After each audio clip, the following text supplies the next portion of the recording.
Hi friends, welcome to our channel. Latest ఎపిసోడ్లో ఏం జరుగుతుందో తెలుసుకోవాలి అనుకుంటున్నారా? అయితే వెంటనే మా ఛానల్ని సబ్స్క్రైబ్ చేసుకోండి అండ్ పక్కనే ఉన్న బెల్ ఐకాన్ని క్లిక్ చేసి ఆల్ ఆప్షన్ని సెలెక్ట్ చేయండి. ఇక ఎపిసోడ్ అయితే సూపర్గా ఉండబోతుంది. ఈ వీడియోని అయితే ఎక్కడా స్కిప్ చేయకుండా చివరి దాకా చూడండి ఫ్రెండ్స్. ఎపిసోడ్ స్టార్ట్ అవ్వగానే విశాల్ మొత్తం అంతా చెప్తూ ఉంటాడు. ఆ పువ్వులలో విషం ఉంటుంది. జాస్మిన్ ఆ పువ్వులను తీసుకొచ్చి నా ప్రాణాలను తీయాలని చూస్తుంది.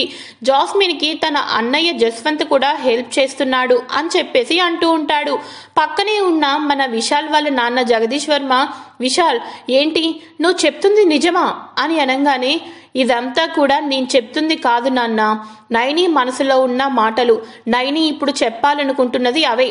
కానీ నైని ఎన్ని చెప్పినప్పటికీ కూడా మనకి ఆధారాలు కావాలి. ఆధారాలు లేకుండా నైని ఎన్ని చెప్పినా సరే అవన్నీ కూడా మనం నమ్మం కదా అని అంటాడు విశాల్. వెంటనే జగదీష్ వర్మ, విశాల్ అయిపోయిందేదో అయిపోయింది. ఇప్పుడు పెళ్లి డెకరేషన్కి ఈ ఫ్లవర్స్నే కావాలి అని నువ్వు ఎందుకు మొండి పట్టు పడుతున్నావు? నాకైతే అర్థం కావటం లేదు. ఆ పువ్వులు కాకుండా వేరే పువ్వులతో డెకరేషన్ చేసుకోలేమా అని అంటాడు జగదీష్ వర్మ. ఇక వెంటనే తిలోత్తమ కూడా, నైని నీ దగ్గర ఏమైనా ఆధారాలు, రుజువులు, సాక్ష్యాలు ఉన్నాయా? లేకుండా నువ్వు మాట్లాడడానికి వీలు లేదు అని అంటూ ఉంటుంది. శబరిబామ్మ కూడా, అమ్మా నైని నీ దగ్గర ఏమైనా రుజువులుంటే చూపించమ్మా, అప్పుడు మనం ఈ ఫ్లవర్స్ని కాదు వీళ్ళని కూడా ఇంట్లోంచి బయటకు పంపించేయవచ్చు అని అంటూ ఉంటే, క్షమించండి అమ్మగారు, నా దగ్గర సాక్ష్యాలు ఉంటే ఎప్పుడో బాబుగారికే చూపించేదాన్ని. సుధక్క రాసిన ఉత్తరాన్ని కూడా వీళ్లే కాల్చి పడేశారు. ఇక నేను ఏం చేయాలి అని అంటూ ఉంటే, ఇంతలో దురంధర, అయ్యో అక్క ఎందుకు ఈ గోలంతా కూడా? ఎవరో చెప్పారని ఈ పువ్వుల డెకరేషన్కి వాడడం మానేస్తామా ఏంటి? పెళ్లి అయిపోయిన తర్వాత విశాల్ ఫస్ట్ నైట్కి కూడా రూమ్ అంతా కూడా ఈ ఫ్లవర్స్తోనే డెకరేషన్ చేస్తాను. అది నా కెపాసిటీ. తర్వాత ఇంట్లో పనికిరాని సామాన్లన్నిటినీ కూడా బయటకు గెంటేసేయవచ్చు, బయట పడేయవచ్చు అని చెప్పేసి దురంధర అంటూ ఉంటుంది. ఇక వెంటనే దురంధర జాస్మిన్తో, జాస్మిన్ అలానే జస్వంత్ ఇద్దరు కూడా దీనికి బాధపడుతున్నారా అని అంటూ ఉంటే, ఇంతలో జస్వంత్, అయ్యో ఈ ఇంట్లో ప్రతిదీ కూడా మాకు రివర్స్గా వస్తుంది, మాకు అలవాటైపోతుందిలేండి. ఈ ఇంట్లో మా అందరికీ కూడా ఏవో ఒక చివాట్లు పడటం. అయినా సరే నైని, ఎందుకమ్మా నైని ఇంత మంచి వాళ్ళ మీద ఇటువంటి నిందలు వేస్తున్నావు? తప్పు చేశామంటున్నావు. నీ దగ్గర రుజువు ఉంటే చూపించమ్మా, మేమే లొంగిపోతాము. లేకపోతే ఏ శిక్ష విధించుకోవడానికైనా మేము రెడీగా ఉన్నామమ్మా. మా ఇద్దరిని కూడా ఏదైనా చేయొచ్చు. మీ ఫ్యామిలీ మొత్తం మమ్మల్ని పోలీస్ స్టేషన్లో పెడతారా? పెట్టండి, నో ప్రాబ్లం. కాకపోతే మేము తప్పు చేశామని రుజువు చూపించమ్మా అని అంటూ ఉంటే, దుర్మార్గుడా, సుధక్కని చంపేసేసి ఎంత మంచిగా మాట్లాడుతున్నావు, ఎవరికి డౌట్ రాకోకుండా. కానీ మీ అందరి గురించి నేను పోలీస్ అన్నయ్యతో చెప్తాను. పోలీస్ అన్నయ్య ద్వారా సాక్ష్యాలు, రుజువులు తీసుకొచ్చి ఆ రోజున మిమ్మల్ని అందరినీ కూడా నేను ఇంట్లోంచి బయటకు పంపించేటట్టు చేస్తాను అని చెప్పేసేసి నైని తన మనసులో అనుకుంటూ ఉంటుంది. ఇక ఇదిలా ఉండగా జాస్మిన్ అలానే వాళ్ళ బ్రదర్ ఇద్దరు కూడా రూమ్లోకి వెళ్ళిపోతారు. ఇక వెంటనే జాస్మిన్, బ్రో నైనీకి మనం ఈ ఫ్లవర్స్లో పాయిజన్ని స్ప్రే చేసి ప్రాణాలను తీస్తున్నామని తెలుసుకుంది అని అంటూ ఉంటే, అవును జాస్మిన్, నాకు అదే అనిపిస్తుంది. ఈ మొత్తం కూడా తెలుసుకుంది. అయినా సరే ఎలా తెలుసుకుంది అంటావు? ఇంట్లో ఇంతమంది ఉన్నారు, కానీ ఆ పల్లెటూరు నైనీనే ఎలా తెలుసుకుంది? నాకైతే నమ్మబుద్ధి కావటం లేదు. మనను సుధని చాలా సుజావంగా చంపేశాము. పోలీస్ ఇన్స్పెక్టర్ అయిన చంద్రశేఖర్కి కూడా ఈ విషయంలో ఇప్పటిదాకా తెలుసుకోలేకపోయాడు. తెల్లవారితే పాచి పనులన్నీ కూడా చేసుకునే నైని ఈ విషయాలన్నింటినీ కూడా ఎలా అర్థం చేసుకుందో నాకైతే అర్థం కావట్లేదు జాస్మిన్ అని అంటూ ఉంటాడు జస్వంత్. ఆ మాటలకు జాస్మిన్, బ్రో నువ్వెప్పుడైనా సరే నైనిని 2 నిమిషాలు కళ్ళు ఆర్పుకోకుండా అలానే చూడు అని అంటూ ఉంటుంది. నైనీనా? నాకు నైని అందాన్ని చూడాల్సినంత అవసరం లేదు. నాకు కావాల్సిందంతా కూడా డబ్బు, ఆస్తి అని అంటూ ఉంటాడు జస్వంత్. వెంటనే జాస్మిన్, బ్రదర్ నిన్ను చూడమంది నైని అందచందాలని కాదు. నైనీని 2 నిమిషాలు రెప్ప ఆర్పకోకుండా చూస్తూ ఉంటే పాతకాలంలో రాజుల కాలంలో మదపుటు ఏనుగులు ఎంత గౌరవంగా మాడవీధుల్లో తిరుగుతూ ఉండేవో అటువంటి గర్వాన్ని, అటువంటి ధైర్యాన్ని, నా భర్తను నేను కాపాడుకోగలను అన్న గౌరవాన్ని ఇవన్నీ కూడా నైని కళ్ళల్లో చూడొచ్చు. అది చదువుకోకపోయినా సరే దాని కళ్ళల్లో ఎంత రెస్పాన్సిబిలిటీ, ఇక దానికి ఎంత పాజిటివ్, ఇవన్నీ కూడా చాలా ఎక్కువగానే ఉన్నాయి బ్రో అని చెప్పి ఇద్దరు కూడా మాట్లాడుకుంటూ ఉంటారు. ఇక సుధ రాసిన ఉత్తరాన్ని మనం కాల్ చేసాం కాబట్టి దాని దగ్గర మన సాక్ష్యాలు ఏమీ లేవు.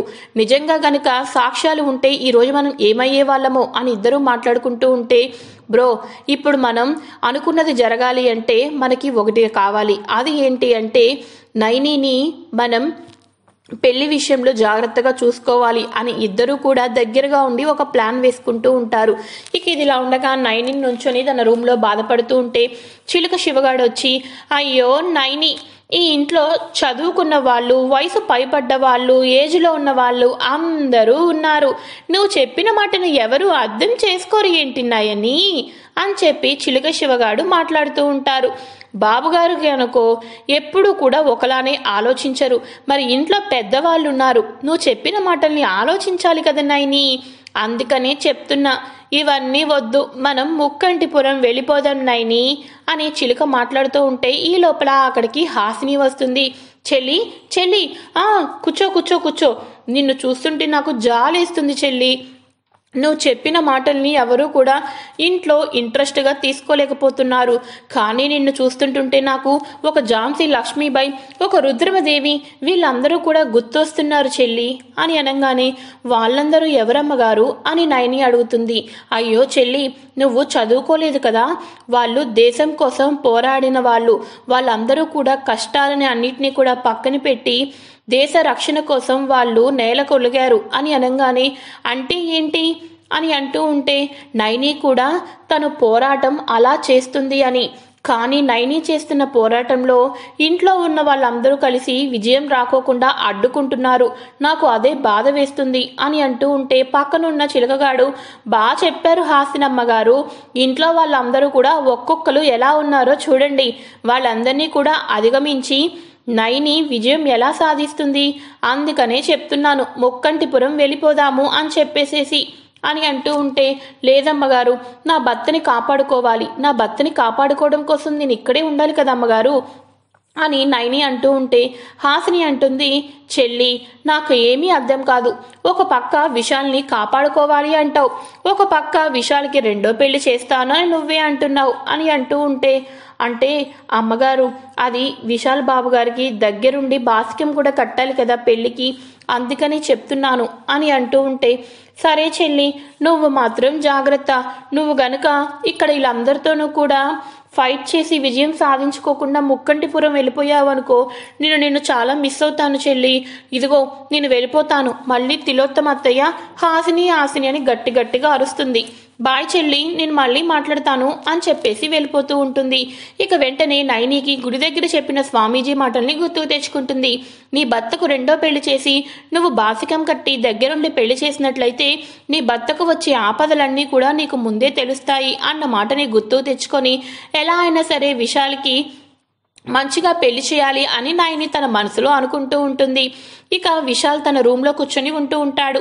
నైని కాఫీ తీసుకొని విశాల్ రూమ్ దగ్గరికి వెళ్ళి, బాబుగారు ఇదిగోండి బాబుగారు కాఫీ అని ఇస్తుంది. విశాల్ ఏమో కాఫీని చూసి, నైని ఏంటి కాఫీనా, ఈ కాఫీలో ఏమేమి కలిపావేంటి అని అంటూ ఉంటే, కాఫీలో ఏం కలుపుతాం బాబుగారు, కాఫీ పౌడర్, పాలు, పంచదార అని అనగానే, విషమైతే కలపలేదు కదా అని అనగానే నైని చాలా టెన్షన్ పడిపోతూ, బాబుగారు విషమా, ఏం మాట్లాడుతున్నారు అని అంటూ ఉంటే, చూసావా నైని, ఎవరూ లేనప్పుడు నువ్వు నిన్ను విషం కలిపావా అంటేనే ఎంత గట్టిగా మాట్లాడావో, మరి అందరి ముందు ఆ జాస్మిన్ని ఫ్లవర్స్లో పాయిజన్ కలిపావంటే తను ఎంత కంగారు పడుతుంది చెప్పు అని అనగానే, లేదు బాబుగారు, వాళ్ళ గురించి, ఆ మూర్ఖుల గురించి మీకు పూర్తిగా తెలియటం లేదు, వాళ్ళు సుధక్కని చంపారు అని తన మనసులో అనుకుంటూ ఉంటుంది. సరే నైని, ఇంతకీ ఈ ఈ కాఫీ బానే ఉందంటావా, ఒకసారి నువ్వు నాకేమైనా టేస్ట్ చేసి ఇస్తావా, నువ్వు తాగివ్వు అని అంటూ ఉంటే, అమ్మో బాబుగారు నా ఎంగిలి మీరు తాగుతారా, లేదు లేదు అని అంటూ ఉంటే, సరే నైని నేనే తాగుతాను దా ఇక్కడ కూర్చో అని అంటూ ఉంటారు. ఇక విశాల్ బెడ్ మీదే నైని కూడా కూర్చుంటుంది. విశాల్ కాఫీ తాగిన తర్వాత నైని అసలు ఏంటి ఇందులో షుగరే సరిపోలేదు అని అనగానే, అవునా బాబుగారు అని అంటుంది నైని. అవును నైని, కావాల్సి వస్తే నువ్వు తాగి చూడు అని అనటంతో నైని తాగి చూస్తుంది. బాబుగారు నాకు సరిపోయింది అనిపిస్తుంది అని అంటూ ఉంటే విశాల్ మళ్ళీ కాఫీని తాగి, అస్సలు కాఫీ స్ట్రాంగ్ గానే లేదు, కాఫీ పొడి సరిపోలేదు అని అనగానే నైని మళ్ళీ తాగి, కాఫీ పొడి కూడా సరిపోయింది బాబుగారు అని అంటూ ఉంటుంది. అసలు పాలు ఎక్కువైనాయా తక్కువైనాయా చూసుకోవక్కర్లేదా, కాఫీలో పాలే వేయలేదా అని అంటూ ఉంటాడు. మళ్ళీ విశాల్ నైనికి కాఫీ ఇస్తే నైని కాఫీ తాగి, లేదు బాబుగారు నాకైతే పాలు చక్కెర కాఫీ పొడి అన్నీ సరిపోయినాయి బాబుగారు అని మళ్ళీ ఇస్తే విశాల్ మళ్ళీ ఆ కాఫీని తాగి, ఎస్ నైని ఇప్పుడు సరిపోయింది, చాలా స్వీట్గా ఉంది, బహుశా నీ ఎంగిలి తాగాను కదా అందుకనేనేమో అని చాలా నవ్వుతూ ప్రేమతో అంటూ ఉంటాడు విశాల్. వెంటనే బెడ్ మీద కూర్చున్న నైని, అయ్యయ్యో తప్పైపోయింది బాబుగారు తప్పైపోయింది అని చంపలు వేసుకుంటూ, అమ్మ విశాలాక్షమ్మ తల్లి నన్ను క్షమించమ్మా, నా భర్తకు నేను ఎంగిలి చేసిన కాఫీని ఇచ్చాను బాబుగారు, ఆ కాఫీ ఇటు ఇచ్చేయండి, నేను మళ్ళీ కొత్త కాఫీ ఇస్తాను, ఇటు ఇచ్చేయండి బాబుగారు అని నైని తీసుకుంటూ ఉంటే, ఏ నైని పర్వాలేదు నాకు ఈ కాఫీనే ఇష్టం అని అంటూ ఉంటే, లేదు బాబుగారు కాఫీని ఇచ్చేయండి ఇచ్చేయండి అని లాక్కుంటూ ఉంటారు. ఇక విశాల్ గిన్నెని అటు ఇటు లాక్కుంటూ ఉండగా కాఫీ వచ్చి విశాల్ చేతి మీద పడుతుంది. ఇక వెంటనే నైని చాలా కంగారు పడిపోతూ తన చీర కొంగును తీసుకుని వచ్చి చుట్టేస్తూ ఉంటుంది విశాల్ రెండు చేతులకి. ఇక విశాల్ చేతులకు కట్టేసేసి నైని ఇక తనకి చుట్టుపక్కల ప్రపంచంలో ఏమవుతున్నా సరే సంబంధం లేకుండా విశాల్ చేతిని కాల్చిన చేతిని చూసుకుంటూ, బాబుగారు మంట పుడుతుందా, వేడిగా ఉందా, తగ్గిపోతుంది బాబుగారు, కట్టాను కదా బాబుగారు అని చెప్పేసేసి ఒక తల్లి చిన్న బాబుని ఎంత ప్రేమగా ఎంత ముద్దుగా చూసుకుంటుందో ఆ క్షణంలో నైని కూడా విశాల్ చేతిని పట్టుకొని అలానే విశాల్కి దగ్గరగా వస్తూ చూసుకుంటూ ఉంటుంది. ఇక ఫస్ట్ అయితే విశాల్ తన చేతిని చూసుకుంటూ ఉంటాడు, కానీ నైని చూపిస్తున్న కన్సర్న్ ని చూసి నైని మీద చాలా ప్రేమ తెచ్చుకుంటూ ఉంటారు. ఇక విశాల్ నైనికి ఒకరికొకరు తెలియకోకుండానే ఒకరికొకరు చాలా దగ్గర అవుతూ కళ్ళు ఒక దగ్గర వచ్చేసేసి ఇద్దరూ కూడా ఒకటి అయిపోయినట్టు చాలా దగ్గరగా ఉంటారు. ఇక విశాల్ అయితే నైనిని చాలా ప్రేమతో చూస్తూ ఉండగా ఎపిసోడ్ ముగుస్తుంది. Friends, thanks for watching. Next ఏం జరుగుతుందో తెలుసుకోవాలి అనుకుంటే మా ఛానల్ని ప్లీజ్ సబ్స్క్రైబ్ చేసుకోండి. పక్కనే ఉన్న బెల్ ఐకాన్ని క్లిక్ చేసినట్లయితే మేము పెట్టే లేటెస్ట్ ఎపిసోడ్ మీ మొబైల్కి ముందుగానే వచ్చేది.